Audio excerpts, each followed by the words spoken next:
বৃহস্পতিবার রাত। মেয়েটাকে দেখা যায় লুকিয়ে লুকিয়ে গ্রাম থেকে পালাচ্ছিল। চারিদিক কেমন যেন থমথমে, যেন ওই গাছের আড়াল থেকে কোনো এক পিশাচ ওই মেয়েটাকেই লক্ষ্য করছিল। মেয়েটা যখন ওই নির্জন স্টেশনে পৌঁছল, হঠাৎ হ্যালো মাসি। রুদ্রবনম নামে ভারতবর্ষের একটা গ্রাম।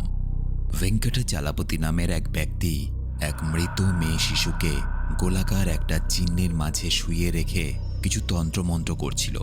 তার ঠিক উল্টো দিকে বসেছিল তার স্ত্রী। ভয়ে কাঁপছিল, মুখে কথা নেই, চোখে আতঙ্ক। এমন সময় দেখা যায় গ্রামের মানুষজন দৌড়ে ভেঙ্কটার বাড়ির দিকে এগিয়ে আসে। তারা প্রচণ্ড রেগেছিল, কারণ গ্রামে কিছুদিন ধরে একের পর এক শিশু মারা যাচ্ছিল এবং এই শিশু মৃত্যুর জন্য গ্রামবাসীরা ভেঙ্কটা এবং তার স্ত্রীর তান্ত্রিক বিভিন্ন আচার আচরণকে দায়ী করেছিল। দেখা যায় গ্রামবাসীরা তাদেরকে চুল ধরে টেনে ঘর থেকে বের করে এবং একটা গাছে বেঁধে দেয়। কারো কোনো কথা না শুনেই জীবন্ত অবস্থায় সেই গাছ সহ দুজনকে আগুন লাগিয়ে দেয়। আগুনে পুড়তে থাকে দুটো দেহ। এই ভয়ঙ্কর ঘটনার সবকিছু দেখছিল ভেঙ্কটার ছোট ছেলে ভৈরবা। সেই বাবা মার মর্মান্তিক মৃত্যু দেখে চিৎকার করে কাঁদতে থাকে। আগুনে পুড়তে পুড়তে ভৈরবার মা শেষবারের মতো চিৎকার করে এবং গ্রামের দিকে একটা অভিশাপ ছুড়ে দেয়। সে চিৎকার করে বলে, আর 12 বছর পর এই গ্রাম শ্মশান হয়ে যাবে। দেখা যায় গ্রামের প্রধান হরিশ্চন্দ্র প্রসাদ গ্রামবাসীদের হাত থেকে ভৈরবাকে বাঁচিয়ে নিয়ে যায় এবং তাকে একটা অনাথ আশ্রমে রেখে আসে, কারণ গ্রামবাসীরা চেয়েছিল এই ছেলেটাকেও মেরে ফেলতে। দৃশ্য পাল্টায়। 12 বছর কেটে যায় কালের নিয়মে। 1991 সাল। একদিন রাতের বেলায় হঠাৎ এক অদ্ভুত কাকের আওয়াজে একটা লোক, যার নাম সিদ্ধায়া, ঘুম থেকে জেগে ওঠে। চারপাশে শুধুমাত্র ফসলের ক্ষেত, একদম নিস্তব্ধ এবং চারদিকে অন্ধকার। ঘর থেকে সে বেরিয়ে আসে, দেখে পূর্ণিমার আলোয় অনেকগুলো কাক একসাথে জমা হয়েছে। ঠিক তখনই হঠাৎ একটা কাক উড়ে আসে এবং তার ওপর ঝাঁপিয়ে পড়ে। মুহূর্তের মধ্যে সিদ্ধায়ার চোখ মুখ পাল্টে যায়। চেহারায় ভয়ানক পরিবর্তন আসে, যেন কোনো অশুভ শক্তির দখলে চলে গেছে তার সম্পূর্ণ শরীর, আত্মা। পরদিন সকালবেলায় গ্রামের লোকেরা খোঁজ করতে থাকে, কিন্তু সিদ্ধায়াকে তো আর কোথাও খুঁজে পাওয়া যাচ্ছে না। দেখা যায় একটা ছেলে, যার নাম সূর্যা, তার মা ভাইয়ের সঙ্গে রুদ্রবনম গ্রামে ফিরে এসেছে। সূর্যার মা নাকি একসময় এই গ্রামেই থাকতেন। তারা এসেছে গ্রামের এক বাৎসরিক মেলায় অংশ নেওয়ার জন্য, যেখানে মোদামাম্বা দেবীর পুজো হয়। তারা প্রথমে আসে সূর্যার মায়ের আত্মীয়র বাড়িতে, যার নাম পার্বতী। পার্বতী তার পরিবার নিয়ে একটা ছোট্ট বাড়িতে থাকত। তার এক কানে সবসময় অসুবিধে হতো এবং মাঝে মাঝে খুব ব্যথাও করতো সেই কানটাতে। যাই হোক, পরের দিন সূর্যা তার মা এবং ভাইকে নিয়ে যায় গ্রামের প্রধান হরিশ্চন্দ্র প্রসাদের বাড়িতে। অনেকদিন পর দেখা, সবাই বেশ খুশি। গল্প করতে করতেই তাদের দেখা হয় হরিশ্চন্দ্র প্রসাদের মেয়ে নন্দিনীর সঙ্গে। নন্দিনী একজন সুন্দর বুদ্ধিমতী মেয়ে, কিন্তু মাঝে মাঝে সে মৃগী রোগে আক্রান্ত হতো। হঠাৎই তার পুরো শরীরটা জমে যেত এবং কাঁপতে শুরু করত, এবং এই জন্য সে নিয়মিত এক ধরনের ইনজেকশন নিত। সূর্যা ধীরে ধীরে নন্দিনীকে পছন্দ করে ফেলে। নন্দিনী তার এক বান্ধবী সুধাকে প্রায়ই তার প্রেমিকের সঙ্গে লুকিয়ে দেখা করতে সাহায্য করত। সূর্যা সুযোগ পেয়ে নিজের মনের কথা সবকিছু খুলে বলে নন্দিনীকে এবং নন্দিনীর উত্তরের জন্য অপেক্ষা করতে থাকে। ধীরে ধীরে গ্রামে মেলা এবং পুজোর প্রস্তুতি শুরু হয়। সিদ্ধিয়া, মানে যে নিখোঁজ হয়ে গেছিল, তাকে হঠাৎ করে জঙ্গলের মাঝে একটা গাছের নিচে দেখা যায়। সেই অদ্ভুত কাকটার জন্য তার মুখে অনেকগুলো ভয়ঙ্কর ঘা হয়ে গেছিল। সিদ্ধায়া কোনো একটা অশুভ শক্তির দখলে ছিল। সে অদ্ভুতভাবে এইভাবে হেঁটে হেঁটে গ্রামের মধ্যে এসে পড়ে। হঠাৎই গ্রামের মানুষেরা তাকে দেখে চমকে যায়। এতদিন পর? সিদ্ধায়া কোনো কথা না বলে সোজা দেবীর মন্দিরের গর্ভগৃহে চলে আসে এবং দেবী মায়ের সামনে নিজের প্রাণ ত্যাগ করে। এটা দেখে পুরো গ্রাম এবং মন্দিরের পণ্ডিত প্রচণ্ড ভয় পেয়ে যায়, কারণ দেবীর গর্ভগৃহে কারো মৃত্যুকে প্রচণ্ড অশুভ মানা হয় এবং তার মৃত্যুর সাথে সাথে মেলা এবং পুজোর প্রস্তুতি তখনই সব বন্ধ হয়ে যায়। মন্দিরের প্রধান পুরোহিত এই সমস্যার সমাধানের জন্য একটা পুরনো বই খোলেন। এই বইটা, এই মন্দিরটা যখন তৈরি হয়েছিল তখন লেখা হয়েছিল, যাতে গ্রামে কারো কোনো সমস্যা হলে এই বই মেনে কোনো পরামর্শ বা সমাধান করা যায়। মন্দিরের পুরোহিত বইটা দেখে বলে, একটা বড়সড় বিপদ হতে চলেছে গ্রামে, এবং এই বিপদের হাত থেকে বাঁচতে হলে এই গ্রামটাকে 8 দিক থেকে 8 দিনের জন্য বন্ধ করতে হবে। মানুষেরা চিন্তায় পড়ে যায়, কারণ এটা যদি করা হয় তাহলে 8 দিন কোনো মানুষ গ্রামের বাইরে বেরোতে পারবে না। এমনকি বাইরে থেকেও কোনো মানুষ গ্রামের ভেতরেও আসতে পারবে না। অর্থাৎ 8 দিনের জন্য পুরো গ্রাম বাইরের জগৎ থেকে বিচ্ছিন্ন হয়ে যাবে এবং সবাইকে নিজেদের বাড়িতে মন্দির বন্ধ রাখতে হবে। আর যদি কেউ এই নিয়মগুলো ভঙ্গ করে তাহলে গ্রামের সবাই মারা যাবে। শুধুমাত্র সুরিয়া, তার মা এবং ভাই এই 3 জনই গ্রামের বাইরে যেতে পারবে, কারণ তারা 12 বছর ধরে এই গ্রামের বাসিন্দা নয়। কিন্তু সুরিয়াকে দেখা যায় গ্রাম ছাড়ার আগে পর্যন্ত সে নন্দিনীর জবাবের জন্য অপেক্ষা করে। ওদিকে দেখা যায় হঠাৎ করে নন্দিনী তার রোগের কারণে কাঁপতে কাঁপতে মাটিতে পড়ে যায় এবং ওষুধের সব ইঞ্জেকশন নিচে পড়ে ভেঙে যায়। পুরো পরিবার প্রচণ্ড ভয় পেয়ে যায়। ডাক্তার তড়িঘড়ি করে জানায় যে শহর থেকে ওষুধ আনতেই হবে, নয়তো নন্দিনী বাঁচবে না। এদিকে কিছুক্ষণের মধ্যেই পুরো গ্রামকে সিল করে দেওয়া হবে পুরোপুরি। এই খবর পাওয়া মাত্রই সুরিয়া শহর থেকে ওষুধ নিয়ে গ্রামে ফিরে আসে। আর তখনই গ্রামটাকে মন্ত্রপাঠ করে চারদিক থেকে ঘিরে ফেলা হয়। সুরিয়া ওই গ্রামের মধ্যে আটকে পড়ে। কিন্তু সেদিন রাতেই ঘটে যায় এক ভয়ঙ্কর ঘটনা। সুধা চুপি চুপি গ্রামের সীমা পার করে রেলওয়ে স্টেশনে নিজের প্রেমিকের সঙ্গে দেখা করতে চলে যায়। সে তার প্রেমিকের সঙ্গে পালিয়ে বিয়ে করবে। এদিকে সুধার মনের মধ্যে প্রচণ্ড ভয় হচ্ছিল, কারণ সে গ্রামের নিয়ম ভঙ্গ করে এসেছে। দেখা যায় সুধার প্রেমিক যখন সুধাকে কিছু বোঝানোর চেষ্টা করছিল, হঠাৎ এক দ্রুতগতির ট্রেন এসে তাকে ধাক্কা মেরে চলে যায়। তার দেহটা ছিন্ন ভিন্ন হয়ে রেল লাইনের ওপর ছড়িয়ে পড়ে। এই দৃশ্য দেখে সুধা স্তব্ধ হয়ে যায়। চোখের সামনে এমন মৃত্যু দেখে ভয়ে কাঁপতে কাঁপতে গ্রামে ফিরে আসে এবং ফিরে আসার পর থেকেই তারও আচরণ কেমন যেন অদ্ভুতভাবে বদলে যেতে থাকে। সুধা জঙ্গলের দিকে হাঁটছিল। হাঁটতে হাঁটতে সে একটা বড় মৌচাক দেখতে পায়। আচমকায় সে নিজের পুরো মুখটাকে ওই মৌচাকের মধ্যে গিয়ে চেপে ধরে। ভয়ঙ্কর ঘটনা। দেখতে দেখতে অসংখ্য মৌমাছি তার মুখে হামলা চালায়। ভয়ানকভাবে ফুলে ওঠে মুখ। আর কিছুক্ষণের মধ্যেই সুধা মারা যায়। যাই হোক, পরের দিন নন্দিনীকে দেখা যায় সে সুস্থ হয়ে সুরিয়ার সঙ্গে দেখা করে এবং সে সুরিয়াকে তার মায়ের শেষ স্মৃতিচিহ্ন একটা লকেট পরিয়ে বলে, এটা যতক্ষণ তুমি পরে থাকবে বুঝে নিও আমি তোমার সাথে আছি। সেদিন রাতে পার্বতী জঙ্গলের দিক থেকে একটা অদ্ভুত আওয়াজ শুনতে পায়। কৌতূহলে সে খুঁজতে খুঁজতে জঙ্গলের ভেতরে ঢুকে পড়ে। কিছুটা এগিয়ে সে নিজের গ্রামের দুধালা সুরিকে দেখতে পায়। সুরি ভীষণ ভয় পেয়ে কাঁপছিল। সুরির হাতে ছিল একটা চাকু এবং দেখা যায় সে আচমকাই চাকু দিয়ে নিজের গলা নিজেই কেটে ফেলে এবং সেখানেই মারা যায়। পার্বতী ভয়ে চিৎকার করে ওঠে। সে যেন বিশ্বাসই করতে পারছিল না যে সে কি দেখছে নিজের চোখে। পরের দিন দেখা যায় পার্বতীর আচরণও কেমন যেন পাল্টে গেছে। সে নিজের কানের ব্যথা কমানোর নাম করে একটা ধারালো পিন দিয়ে ভয়ঙ্করভাবে নিজের কানে ঢুকিয়ে আত্মহত্যা করে। সবাই ভাবে হয়তো পার্বতী তার কানের অসহ্য ব্যথা সহ্য করতে পারেনি। কিন্তু সুরিয়া যখন তার দাহকার্যে যায় সে খেয়াল করে সেই কানে পিন ঢুকিয়েছিল পার্বতী, যেই কানে আসলে ব্যথাই ছিল না, ব্যথা তো ছিল উল্টো কানে। সুরিয়া স্তব্ধ হয়ে যায়। তার মনে মনে সন্দেহ জাগে, এই এতগুলো অদ্ভুত মৃত্যু যে ঘটছে এগুলো সাধারণ নয়, এর পেছনে কোনো গভীর রহস্য লুকিয়ে আছে। কিন্তু যেহেতু এখন গ্রামের বাইরে যাওয়া যাবে না, এমনকি মৃতদেহকেও বার করা যাবে না, তাই সবাই সিদ্ধান্ত নেয় ভেঙ্কটার বাড়িতেই দাহকার্য সম্পূর্ণ হবে। সেই বাড়িতে এখন আর কেউ থাকে না, অনেক বছর ধরে ফাঁকা পড়ে আছে। ভেঙ্কটা অর্থাৎ মুভির প্রথমে যাকে এবং তার স্ত্রীকে আগুনে পুড়িয়ে মারা হয়েছিল। এই সময় দেখা যায় গ্রামের বাইরে এক তান্ত্রিক জঙ্গলের মধ্যে একটা মৃত কাক দেখতে পায়। এই অদ্ভুত দৃশ্য দেখে সেই তান্ত্রিক রুদ্রাবনম গ্রামের মাটি ছুঁয়ে দেখে এবং তখনই তার সামনে গ্রামের পুরনো সব দৃশ্য ভেসে ওঠে, যেখানে একের পর এক মৃত্যু ঘটছে। সবকিছু যেন সে এক মুহূর্তের মধ্যে জানতে পেরে যায়। তান্ত্রিক গ্রামবাসীদের জানায়, তোমরা ভাবছো শুধুমাত্র সুরিয়া আর পার্বতী মারা গেছে? না, আসলে 4 জন মারা গেছে। তান্ত্রিক আরও বলে, এই 8 দিক বন্ধন একটা বিশাল ভুল সিদ্ধান্ত, কারণ তোমাদের গ্রামের মধ্যে বসেই কেউ কালো জাদু করছে। এখনো সময় আছে, আমাকে তোমাদের গ্রামের ভেতরে ঢুকতে দাও, আমি তোমাদের সাহায্য করতে পারবো। কিন্তু তার কথায় গ্রামবাসী এবং পূজারীরা বিশ্বাস করে না।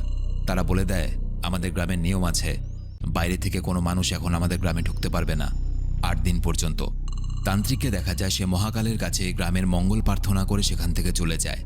সুরিয়া পরিষ্কার বুঝতে পারে যে গ্রামে কিছু তো একটা অশুভ ঘটতে চলেছে। সে মৃত্যুর কারণগুলো খুঁজতে শুরু করে, কিন্তু এখানেই তার চমকে ওঠা শেষ ছিল না। সুরিয়া সেই কাদা জলের ঠিক পাশেই একটা মৌচাকের নিচে সুধার মৃতদেহটা দেখেও চমকে ওঠে। মৌমাছি তার মুখটা পুরো নষ্ট করে দিয়েছে। সুধার মা বাবা এই ভয়ঙ্কর দৃশ্য দেখে কাঁদতে শুরু করে এবং সুরিয়া সেই মেয়েটা অর্থাৎ সুধার ব্যাগ থেকে 2টো টিকিট খুঁজে পায়। বুঝে যায় সুধা তার প্রেমিকের সঙ্গে গ্রাম থেকে পালানোর চেষ্টা করছিল।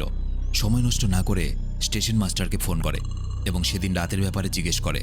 সুরিয়া অবাক হয়ে যায় যখন সে জানতে পারে সুধার প্রেমিক নাকি সেদিন রাত্রেই ট্রেনের ধাক্কাতে মারা গেছে। হঠাৎ করেই সেই তান্ত্রিকের কথা তার মনে পড়ে, যে কিনা বলেছিল গ্রামে 4 জন মারা গেছে। মানে প্রথমে সুধার প্রেমিক, সুধা, সুরি এবং শেষে পার্বতী। সুরিয়া ছুটে পূজারীর কাছে যায়। পূজারীকেও দেখা যায় সে অসহায় হয়ে বসেছিল, কারণ তার পোষা গরু দুধের জায়গায় রক্ত দিচ্ছিল। সুরিয়া পূজারীকে 4 জনের মৃত্যু সম্বন্ধে সবকিছু খুলে বলে এবং পূজারীকে বলে, একটা জিনিস লক্ষ্য করলে দেখা যায়, যে মানুষটাই কাউকে মরতে দেখেছে পরক্ষণে সেই মারা গেছে। যেমন সুধা তার প্রেমিককে মরতে দেখেছিল এবং সে মারা যায়, একই রকমভাবে সুরি যখন দুধ বিতরণ করতে বেরিয়েছিল সে সুধাকে ওরকম বিপদে দেখে এবং তাকে সাহায্য করতে চায়, কিন্তু ততক্ষণে সুধা মারা গেছে।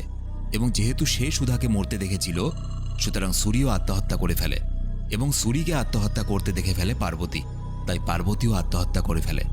অর্থাৎ এর মানে হলো পার্বতী যখন আত্মহত্যা করছিল তখন তাকে যে দেখেছে এবার সে মরবে। হঠাৎই সুরিয়ার মনে পড়ে যায় শেষবার নন্দিনী পার্বতীর সঙ্গে দেখা করতে গেছিল। সুরিয়া সবকিছু ছেড়ে নন্দিনীকে বাঁচাতে যায়, কারণ এরপর নন্দিনীর পালা। নন্দিনীর আচরণও কেমন যেন পাল্টে গেছে। জঙ্গলের মধ্যে একাই অদ্ভুতভাবে হেঁটে সে একটা কুয়ার দিকে যাচ্ছিল। কুয়াটা ভেঙ্কটার বাড়িতে ছিল। নন্দিনীকে দেখে মনে হচ্ছিল যেন কোনো অশুভ আত্মা নন্দিনীকে নিজের নিয়ন্ত্রণে রেখেছে। নন্দিনী হঠাৎই কুয়োতে ঝাঁপ দিয়ে আত্মহত্যা করার চেষ্টা করে, কিন্তু সুরিয়া তাকে কোনো রকমে বাঁচিয়ে নেয় এবং অজ্ঞান অবস্থাতে নন্দিনীকে বাড়িতে ফিরিয়ে আনে। পুরো গ্রাম নন্দিনীকে এই অবস্থায় দেখে চিন্তায় পড়ে যায়। সবার মনে পড়ে যায় 12 বছর আগে সেই অভিশপ্ত রাতের কথা, যখন ভেঙ্কটার স্ত্রী আগুনে জ্বলতে জ্বলতে অভিশাপ দিয়েছিল যেই গ্রাম 12 বছর পর শ্মশান হয়ে যাবে। গ্রামের প্রধান পুরোহিত বলে, সুধা যখন গ্রামের সীমানা ছাড়িয়ে বাইরে চলে গেছিল তখন থেকেই অশুভ আত্মাগুলো আরও শক্তিশালী হয়ে উঠেছে এবং এখন প্রতিটা মৃত্যুই কোনো না কোনোভাবে ভেঙ্কটার বাড়ির সঙ্গে যুক্ত। আসলে আজ থেকে 12 বছর আগে যখন ভেঙ্কটা এবং তার স্ত্রীকে জ্যান্ত আগুনে পুড়িয়ে মারা হয়, তারপর থেকে ভেঙ্কটার ফাঁকা বাড়ি থেকে রাত বিরেতে বাচ্চাদের কান্নার শব্দ আর ভয়ানক আওয়াজ শোনা যেতে থাকে। পুরোহিত তখন মন্ত্র পড়ে বাড়িটাকে বন্ধ করে দিয়েছিল। সেই পুরনো আত্মাগুলো আবার গ্রামে ফিরে এসেছে। পুরোহিত সিদ্ধান্ত নেয় পুরনো বইয়ের নিয়ম অনুযায়ী এই অশুভ শক্তিকে থামাতে হবে। এই বইটা পড়ে সে বলে যে সূর্যগ্রহণের সময় অশুভ আত্মার শক্তি দুর্বল হয়, তাই ওই সময় যিনি অশুভ শক্তির দখলে আছে তাকে কাঠের বাক্সে ভরে সবার রক্ত সেখানে দান করে আগুনে জ্বালিয়ে দিতে হবে। এখানে নন্দিনীর কথাই বলা হচ্ছিল, কারণ বর্তমানে সেই একমাত্র কোনো অশুভ আত্মার অধীনে আছে। এই সিদ্ধান্ত সবাই মেনে নিলেও হরিশ্চন্দ্র প্রসাদ মানে নন্দিনীর বাবা সবার সামনে কেঁদে ফেলে। নিজের মেয়েকে সে এইভাবে হারাতে চায় না। ঠিক তখনই সুরিয়া সামনে এসে বলে, নন্দিনীকে কেউ নিয়ে যাবে না, আমাকে অল্প সময় দাও। আমি গ্রামের বাইরে গিয়ে এই অভিশাপকে এই গ্রামের মধ্য থেকে কি করে মেটানো যায় সেটার উপায় খুঁজে নিয়ে আসব। পুরোহিত কিছুক্ষণ চিন্তা করে রাজি হয়, কারণ গ্রামের 8 দিকের বন্ধন এমনিতেই ভেঙে পড়েছে সুধা বাইরে যাওয়াতে। তবে সে শর্ত রাখে সুরিয়াকে কিন্তু সূর্যগ্রহণের আগেই ফিরে আসতে হবে, নইলে এই বইয়ে লেখা নিয়ম অনুযায়ী নন্দিনীকে আগুনে পুড়িয়ে ফেলতে হবে। কারণ যদি নন্দিনীকে আগুনে পুড়িয়ে না ফেলা হয় তাহলে পুরো গ্রামে মরক লেগে যাবে। সুরিয়া এক ডাক্তারকে নিয়ে চলে যায় সেই অভিশপ্ত ভেঙ্কটার বাড়িতে। চারদিক অন্ধকার, ধুলোয় ছড়িয়ে আছে। আশেপাশে অনেক ধরনের অদ্ভুত ছবি দেখা যায়। সেখানে সুরিয়া একটা গোপন বই খুঁজে পায়, যেখানে লেখা ছিল মৃত মানুষদের কিভাবে ফিরিয়ে আনতে হয়।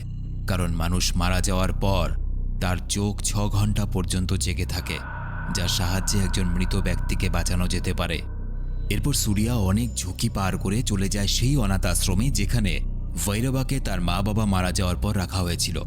সেখানে গিয়ে সুরিয়া জানতে পারে ভৈরবার আচরণ নাকি খুবই অদ্ভুত ছিল। সবসময় সে কিছু না কিছু মন্ত্র পড়ত আর এক অদ্ভুত শক্তি ছিল তার মধ্যে, কিন্তু সে কারোর সাথে বন্ধুত্ব করত না। বিভিন্ন জায়গায় গিয়ে অদ্ভুত মন্ত্র জপ করত। ভৈরব প্রতিদিন রাতে একটা নির্দিষ্ট জায়গায় যায়। একদিন সে অনাথ আশ্রমের এক ব্যক্তির কাছে ধরা পড়ে যায়। সে তাকে জিজ্ঞেস করে, কোথায় যাচ্ছিস তুই? ভৈরব প্রচণ্ড রেগে যায় এবং তার চোখে চোখ রেখে তাকে পঙ্গু করে দেয় এবং জঙ্গলের মধ্যে পালিয়ে যায়। এবং সেদিনের পর থেকে নাকি ভৈরবাকে আর কখনো দেখা যায়নি। এরপর সুরিয়া ভৈরবকে খুঁজতে গভীর জঙ্গলে ঢুকে পড়ে। সেখানে তার দেখা হয় একদল তান্ত্রিক সাধুর সাথে। তারা সুরিয়ার শরীরে এক অদ্ভুত শক্তি অনুভব করে এবং তারপর আচমকাই তার উপর হামলা করে দেয়। ঠিক সেই সময় একজন তান্ত্রিক হঠাৎ হাজির হয়ে সুরিয়াকে বাঁচিয়ে নেয়। এটা হলো সেই তান্ত্রিক যে কিনা কিছুদিন আগে ওই গ্রামে গিয়ে গ্রামবাসীদের সাবধান করে এসেছিল। সুরিয়া তাকে সবকিছু খুলে বলে যে গ্রামে যেই কারো মৃত্যু দৃশ্য দেখছে সেই হঠাৎ করে নিজেই আত্মহত্যা করে ফেলছে। কেন? এই ঘটনা শুনে সেই তান্ত্রিক চমকে ওঠে এবং বলে, এটা অথর্ব বেদের একটা তন্ত্র যা খুব প্রাচীন এবং জটিল। যে এই তন্ত্রমন্ত্র করেছে সে গ্রামকে ধ্বংস করতে চায়, আর সে কোথাও একটা গোপন জায়গায় লুকিয়ে আছে। তার তন্ত্রের কারণেই তোমাদের গ্রামের এই অবস্থা আজ। সুরিয়া এবং তান্ত্রিক মিলে ভৈরবকে খুঁজতে বের হয় এবং একটা পুরনো গুহার মধ্যে প্রবেশ করে। গুহার দেওয়াল জুড়ে দেখা যায় নানা ধরনের তন্ত্রমন্ত্রের চিহ্ন এবং সেই গুহাটা কেমন যেন অশুভ। সুরিয়া সেখানে অনেক ঘাটাঘাটি করে জানতে পারে ভৈরবা আর কেউ নয়, বরং সুধার প্রেমিকের ছদ্মবেশে থাকা সেই ছেলেটা, যে সুধাকে নিজের প্রেমের জালে ফাঁসিয়েছিল, যাতে গ্রামে অষ্টবন্ধন করা হলে সুধাকে সে কোনো রকম করে ভুলিয়ে ভালিয়ে সেই গ্রাম থেকে বের করে আনতে পারে, যাতে গ্রামের বন্ধন নষ্ট হয়। অন্যদিকে সেই তান্ত্রিকটা গুহার মাটি স্পর্শ করে সেই গুহার আগেকার দৃশ্য দেখতে পায়। তার চোখের সামনে এক ভয়ঙ্কর দৃশ্য ভেসে ওঠে। ভৈরব আগুনে ঘেরা একটা মন্ত্রচক্রের মধ্যে বসে তন্ত্র করছে এবং একটা মুরগির গলা কেটে সেই রক্ত দিয়ে কোনো এক অশুভ ক্রিয়া সম্পন্ন করছে, এবং সেখান থেকেই ভৈরব শক্তি পায় আত্মা বদলের। আসলে সেদিন ভৈরব ইচ্ছে করেই ট্রেনের সামনে ঝাঁপ দিয়ে পড়েছিল এবং আত্মহত্যা করেছিল, যাতে তার মৃত্যুর পর তার আত্মা সুধার দেহে প্রবেশ করতে পারে এবং সুধার দেহের পর থেকে আরেকজনের দেহ এবং তারপর আরেকজনের দেহ। এইভাবে সে গ্রামের মধ্যে একের পর এক মানুষ মারছে। ভৈরব সময় সময়ে শরীর পাল্টাচ্ছে। সুরিয়া গুহার এক কোণে একটা পুরাতন বই খুঁজে পায়। এই বইটাই ছিল গ্রামের মূল নিয়মনীতির বই, যে বইটাকে আগে থেকে নকল বইয়ের সঙ্গে বদলে ফেলা হয়েছিল। অর্থাৎ গ্রামে যেই বইটাকে গ্রামবাসীরা এখন আসল বই বলে মনে করছে, সেই বইটা আসল নয়, এবং সেই বইয়ের মধ্যে যে নিয়ম লেখা আছে সেই নিয়মগুলো নকল, এবং এটা অনেক প্ল্যান করে ভৈরব করেছে। সুতরাং গ্রামবাসীরা এখন যে যে নিয়ম পালন করছে সব ভৈরবের ইচ্ছে মতো শয়তানের নিয়ম পালন করে যাচ্ছে। তান্ত্রিক বলে কোনো আত্মা মানুষের শরীর ছাড়া কাজ করতে পারে না, এবং ভৈরবের এই পরিকল্পনা তার একার দ্বারা সম্ভব নয়। আমার মনে হয় তোমাদের গ্রামের মধ্যে কেউ একজন আছে যে কিনা ভেতর থেকে সাহায্য করছে, এমনকি পুরনো বইয়ের সঙ্গে নকল বই বদলে দিতেও সেই সাহায্য করেছে। অন্যদিকে সূর্যগ্রহণ শুরু হয়ে গেছে। গ্রামের মানুষেরা এবং পূজারী সেই ভুল বইটা অনুযায়ী নন্দিনীকে একটা কাঠের বাক্সের মধ্যে রাখে এবং প্রত্যেকেই নিজের হাত থেকে রক্ত দান করতে শুরু করে। আর কিছুক্ষণের মধ্যে নন্দিনীকে জ্বালিয়ে দেওয়া হবে। সুরিয়া তান্ত্রিককে নিয়ে তাড়াতাড়ি করে গ্রামে ফেরার চেষ্টা করে, কারণ সূর্যগ্রহণ হতে আর কিছুক্ষণ বাকি। কিন্তু হঠাৎ একটা পাথরের মধ্যে ধাক্কা খেয়ে পুরো গাড়িটা উল্টে যায় এবং তাদের পেছনে অন্য গ্রামবাসীরা হামলা করেছিল, কারণ তারা ভাবছিল রুদ্রবনম গ্রামের সব রোগ তাদের গ্রামেও ছড়িয়ে যাবে। এই ভয়ে তারা সুরিয়া এবং তান্ত্রিকের উপর হামলা করেছিল। কিন্তু সুরিয়া কোনোভাবে সেখান থেকে বেরিয়ে সোজা ভেঙ্কটের বাড়িতে চলে আসে এবং তান্ত্রিক দেবীর মন্দিরটা খুলে দেয়। এরপর তারা দুজন মিলে গ্রামবাসীদের কাছে এসে দেখে পুরো গ্রাম ভৈরবের কালো জাদুর কারণে পজেসড হয়ে আছে, বা ভৈরবের কালো জাদুর কবলে পড়ে গেছে। কারোর চোখের মণি নেই এবং সোজা তারা ওই বাক্সের দিকে চেয়ে আছে যে বাক্সে নন্দিনীকে ভরে রাখা হয়েছে। তান্ত্রিক এটা দেখে বলে বাক্সটা একটা গোল চক্রের মধ্যে রয়েছে, যার ভেতরে কেউ ঢুকলে পুড়ে ছাই হয়ে যাবে। সুরিয়া নন্দিনীকে বাঁচানোর জন্য সেই মানুষটাকে খুঁজতে সাহায্য করে যে ভৈরবাকে সাহায্য করেছে। সুরিয়া দেখে পুরো গ্রামবাসীদের মধ্যে একমাত্র শুধু হরিশ্চন্দ্র নেই। সুরিয়া হরিশ্চন্দ্রের বাড়িতে গিয়ে একটা গোপন জায়গা খুঁজে পায় এবং অবাক হয়ে যায়, চারদিকে কালো জাদুর জিনিসপত্র রাখা ছিল। সুরিয়া বাড়িতে হরিশ্চন্দ্রকেও খুঁজে পেয়ে যায়। হরিশ্চন্দ্র নন্দিনীকে হারানোর বেদনায় এক কোনায় বসে কাঁদছিল। সুরিয়া তাকে জিজ্ঞেস করে এসবের মানে কি। হরিশ্চন্দ্র যা বলে সেটা শুনে সুরিয়া চমকে যায়। আসলে ভেঙ্কটা এবং তার স্ত্রী মারা যাওয়ার পর তার ছেলে ভৈরবাকে অনাথ আশ্রমে পাঠিয়ে দেওয়া হয়েছিল, কিন্তু ভেঙ্কটার আরেকটা সন্তান ছিল, মেয়ে সন্তান, আর সেটার কেউ নয়, সেটা হলো নন্দিনী নিজে। তারই কান্নার আওয়াজ ওই বাড়িটা থেকে শোনা যেত। একদিন হরিশ্চন্দ্র ভেঙ্কটার বাড়ি থেকে নন্দিনীকে বাঁচিয়ে আনে এবং নিজের মেয়ে পরিচয় দিয়ে বড় করতে থাকে, কারণ সত্যি কথা যদি গ্রামের কেউ জানতে পারে তো গ্রামের মানুষেরা নন্দিনীকেও মেরে ফেলত। এরপর নন্দিনী যখন আরেকটু বড় হয় তখন সে আর তার ভাই মিলে কালো জাদু এবং তন্ত্র করতে শুরু করে। তাদের উদ্দেশ্য ছিল গ্রামবাসীরা যেভাবে তাদের মা বাবাকে মেরেছিল ঠিক সেইভাবে তারা পুরো গ্রামের প্রত্যেকটা লোককে মেরে এর বদলা নেবে।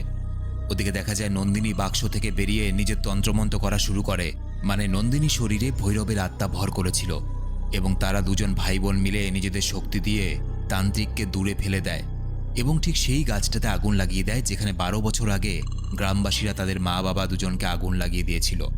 এরপর নন্দিনী সকল গ্রামবাসীদের বলে তাদেরকে সেই গাছের আগুনে গিয়ে ঝাঁপ দিতে।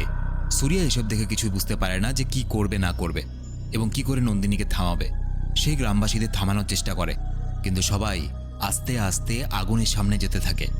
সুরিয়া নন্দিনীকে অনুরোধ করে বলে, গ্রামবাসীরা তোমার মা বাবাকে মেরে ভুল করেছিল, তাদের ক্ষমা করো। নন্দিনী বলে, না, আমার মা বাবা নির্দোষ ছিল, কিন্তু গ্রামবাসীরা বিনা কোনো তদন্ত করে তাদেরকে জীবিত অবস্থায় মেরে দিয়েছিল। এবং নন্দিনী তার মা বাবার সত্যি ঘটনাটা বলে। আসলে ভেঙ্কটার স্ত্রী খুবই অসুস্থ থাকতো, চলতে ফিরতে পারতো না। তাই ভেঙ্কটা অনেক তন্ত্রমন্ত্র বিদ্যা শেখে এবং অথর্ব বেদ থেকে এক ধরনের সিদ্ধি লাভ করে। অথর্ব বেদ, যে 4টা বেদ আছে তার মধ্যে অন্যতম একটা বেদ হলো অথর্ব বেদ। এর মাধ্যমে ভেঙ্কটা এমন একটা শক্তিশালী লকেট তৈরি করে যেটা সে তার স্ত্রীকে পরিয়ে দেয়, যাতে তার স্ত্রীকে কোনো অশুভ শক্তি হামলা করতে না পারে। এবং নন্দিনী এই লকেটটাকেই স্মৃতি হিসাবে রেখেছিল এবং সুরিয়াকেও ভালোবেসে উপহার দিয়েছিল। এবং ঠিক যেই কারণে সুরিয়ার মধ্যে একটা অদ্ভুত শক্তি ছিল যা তাকে সব অশুভ শক্তি থেকে রক্ষা করেছিল। এই শক্তিটাকেই যখন সুরিয়া ভৈরবাকে খুঁজতে গিয়েছিল, ওই তান্ত্রিকগুলো এই শক্তিটাকেই দেখেছিল এবং এই জন্যই তারা সুরিয়াকে হামলা করেছিল। তো নন্দিনীর বাবা ভেঙ্কটা আসলে মৃত বাচ্চাদেরকে জীবিত করতে চাইতো এবং তাই সে একদিন একটা মৃত মেয়েকে বাড়িতে এনে তন্ত্রমন্ত্র করা শুরু করে। কারণ কেউ মারা গেলে তার শরীরের অঙ্গ কিছুক্ষণের জন্য জীবিত থাকে এবং ওই সময়ের মধ্যে যদি ওই মৃতদেহের মধ্যে আত্মাকে ফিরিয়ে আনা যায় তাহলে সে জীবন ফিরে পাবে। কিন্তু তার বাবা এটা করার আগে গ্রামবাসীরা ভুল ভেবে নেয় যে হয়তো ভেঙ্কটা এবং তার স্ত্রীর তন্ত্রমন্ত্রের জন্য গ্রামে একে একে মানুষ মারা যাচ্ছে এবং ভুল ভেবে তারা ভেঙ্কটা এবং তার স্ত্রীকে জীবিত জ্বালিয়ে দেয়। সুরিয়া এসব শুনে কষ্ট পায় এবং শেষ চেষ্টা করে যাতে নন্দিনী সবাইকে ক্ষমা করে দেয়। সে বারবার তাদের ভালোবাসার কথা মনে করিয়ে দেয়, কিন্তু এই মুহূর্তে নন্দিনী আর ভৈরব দুজনের কেউই থামতে রাজি নয়। কয়েকটা মানুষ আগুনের মধ্যে ঝাঁপও দিয়ে দেয়। সুরিয়া নন্দিনীকে থামানোর জন্য নিজের পেটে চাকু মেরে দেয়, কারণ নন্দিনী তো তাকে ভালোবাসে। হয়তো তার ভালোবাসার মানুষটাকে চাকু মারতে দেখে সে হয়তো থেমে যেতে পারে। এবং তখনই নন্দিনী চারদিকের আগুনটা শান্ত হয়ে যায়। ছুটে এসে সে সুরিয়াকে জড়িয়ে ধরে এবং বলে, গ্রামবাসীদের বাঁচাতে হলে আগে আমার রাগ শান্ত করো। সুরিয়া কাঁদতে কাঁদতে তার প্রেমিকার শরীরে চাকু মেরে দেয়, কারণ যতক্ষণ পর্যন্ত ভৈরবের আত্মা নন্দিনী শরীরে থাকবে ততক্ষণ পর্যন্ত গ্রামকে কেউ বাঁচাতে পারবে না।